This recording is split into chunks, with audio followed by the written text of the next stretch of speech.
C'est l'heure d'un vlog la gueule. Aujourd'hui, j'ai plein de choses à discuter avec vous. À commencer par ce gadget qui est un Pilot Fly H2. C'est un stabilisateur d'image. Puis en fait, c'est juste pour vous parler un peu de mon appréciation globale de l'appareil. C'est un appareil quand même assez coûteux. Là. Moi, ça m'a coûté dans les 1000$ US environ. Ça doit avoir baissé de prix depuis. Mais en gros, c'est un appareil qui fait une très belle stabilisation d'image. Donc ça peut apporter un côté assez professionnel à nos vidéos. Le seul hic que j'ai, je sais pas si c'est parce que moi j'ai pogné un navet, mais il y a toujours une petite vibration, on entend le moteur.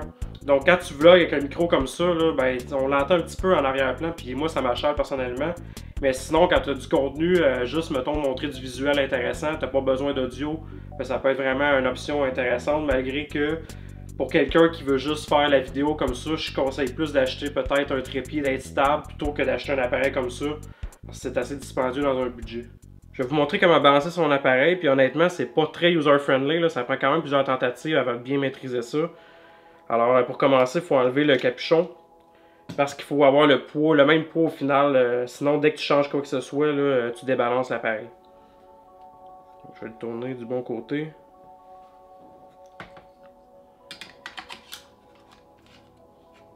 Donc c'est en plusieurs étapes. Pour commencer, il faut balancer le premier axis. Donc il ne faut pas que l'appareil penche par en avant.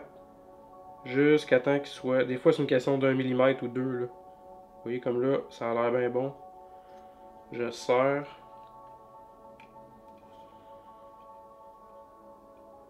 Étape 2 maintenant. Habituellement on le tourne de ce côté-là, mais à cause de mon micro je peux pas. Donc j'ai commencé à essayer de ce sens-là.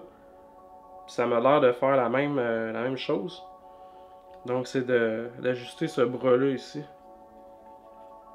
Jusqu'à temps qu'il arrête de tomber, justement. On voit que ça fait quelques fois que je le fais parce que au début c'était vraiment plus long que ça. Là. Tu essaies tout plein d'affaires et t'es comme ah, ça marche jamais. L'appareil est supposé de tenir en place comme ça quand t'es bien balancé. Ensuite, ça va être cet axis-là. Donc c'est le bras juste ici. On le lousse. Il faut que je l'insère plus par là. Là, lui, des fois, c'est traître. Des fois, on est au maximum. Là. Le truc, là, je vais le serrer. Là. Ce qu'il faut faire, des fois, c'est juste tasser ça ici.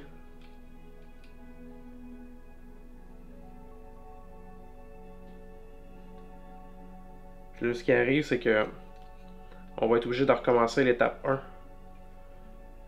Donc, c'est vraiment de l'ajustement très précise. Ça m'a l'air pas si mal. Ensuite, on va retourner à notre bras ici à l'arrière. C'est vraiment 1 mm comme je disais. Ça m'a l'air pas pire, pas pire.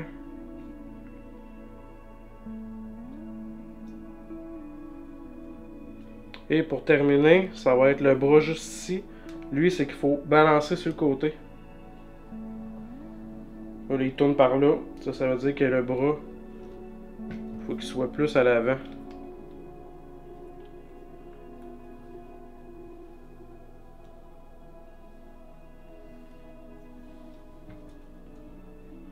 petit peu à l'arrière.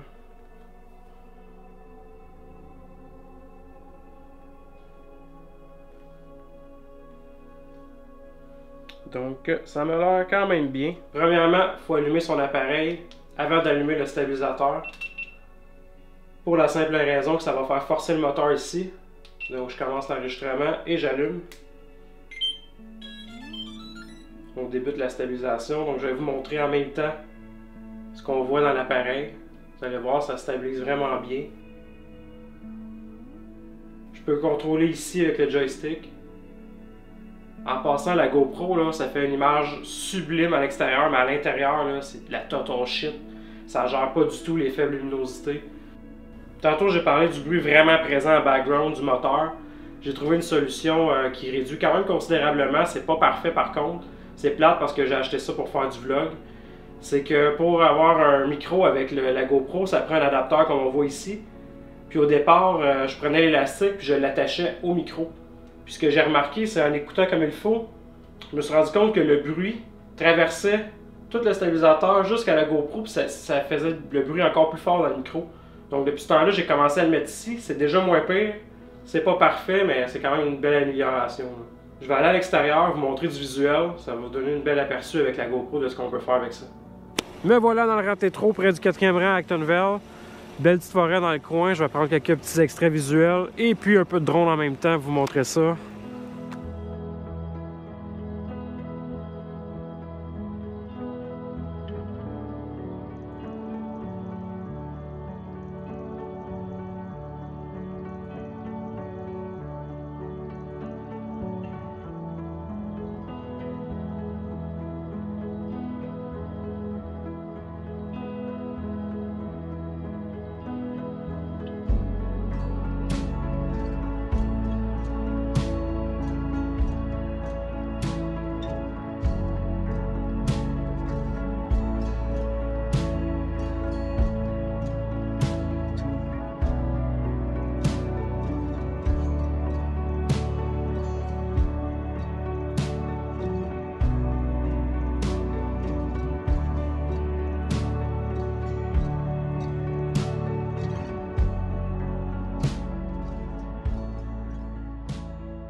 Je suis de retour dans les spots de snowskate que j'ai fait à l'école secondaire à Actonville. Donc je vais prendre une scène sans stabilisateur, juste avec le case qui vient avec la GoPro, donc pour avoir un angle, une espèce de grand angle d'un trick avec les marches.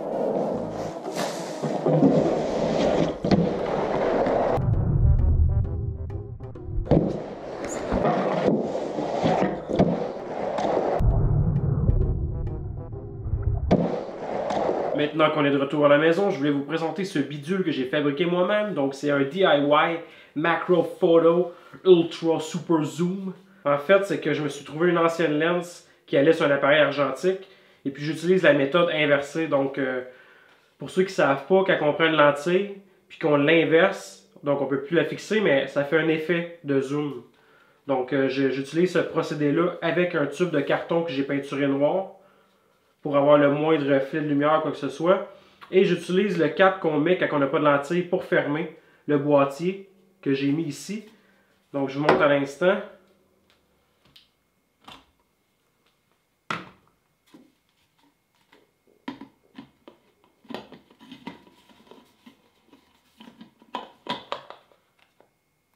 Et voilà. On essaye ça sur le champ. Je débute avec une orange. J'ai toujours trouvé fascinant de regarder des fruits ou des légumes en mode rapproché. Donc je le place juste ici. C'est important d'avoir beaucoup de lumière. Et puis, il faut être vraiment très précis. Donc ça prend absolument un trépied. Donc je vais ajuster ça, vous allez voir. C'est au millimètre près. Là. Ça va bien. Je vais déplacer l'orange. Donc vous allez voir, je vous montre en même temps à l'écran ce que je vois ici. Là. Je ne prendrai pas de photos, je vais plutôt filmer. Je vais cacher un peu de lumière. Ah, vous voyez? Ça n'en prend pas trop. On voit quand même bien. Je trouve ça bien, c'est dans mes meilleurs résultats. Champignons! Ça risque d'être intéressant, j'ai hâte de voir. Pas trop loin. C'est ça ici. Ici, là. Juste regarder, pas de, moins de lumière. Donc un champignon rapproché. Si je le bouge un peu. Ah, c'est intéressant cette partie-là. Vous voyez, c'est ça qu'on mange. C'est ça que j'aime de regarder les fruits ou des légumes. C'est d'observer ce qu'on se met dans la bouche de plus près. Ah, c'est ça que je veux voir. Ah, regardez ça. Fascinant, pareil, hein? Un carré de blé provenant des millimélos. Donc je réajuste. Je sais pas si vous avez déjà observé de la moulée d'animaux, mais ça ressemble vraiment à cette texture-là. Là. Cette espèce de gras humide. J'ai observé ce coin-là ici qui me semble intéressant. Oh, regardez ici. Le coin. On dirait qu'il y a du poil dedans.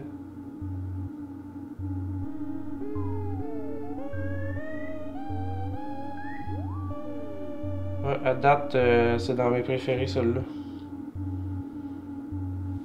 Je vais essayer d'être plus sharp encore.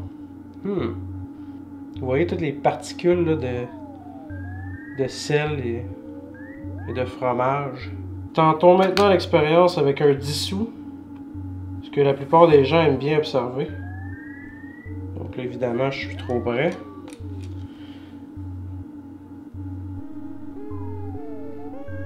Alright. Vous voyez, c'est tellement zoomé que j'ai de la misère à cadrer 10 scènes.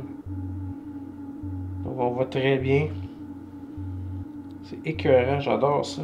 J'espère que vous appréciez. Et surprise, regardez bien ici. Cette jolie crasse qui me rappelle les excréments humains.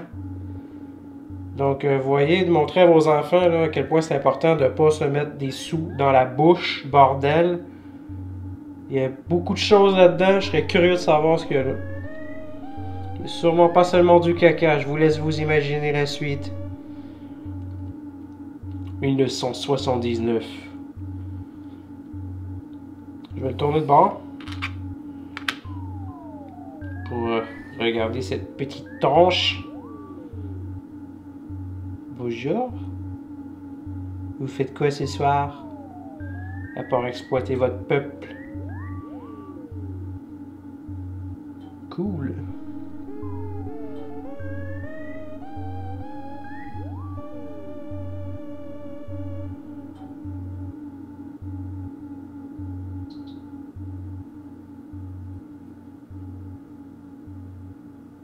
Intéressant. Ça conclut mes expériences pour aujourd'hui. J'espère que ça vous a plu. Dernier point, je voulais discuter avec vous avant de terminer. Ça concerne ma chaîne YouTube. Donc, pour ceux qui sont nouveaux, qui ne savent pas trop ce que je fais, moi, je suis travailleur autonome en photo vidéo et puis YouTube me sert de plateforme pour partager mon travail, que ce soit avec des entreprises ou des organismes, autant que mes projets personnels comme les vlogs, les espèces de reviews d'appareils comme ça, des images de drones, conception musicale, skateboard, snow skate, bref, tous mes projets artistiques. Donc, j'espère que ça vous intéresse. Je vous invite à partager, vous abonner, aimer cette vidéo, embrasse ta mère et je vous dis à une prochaine fois.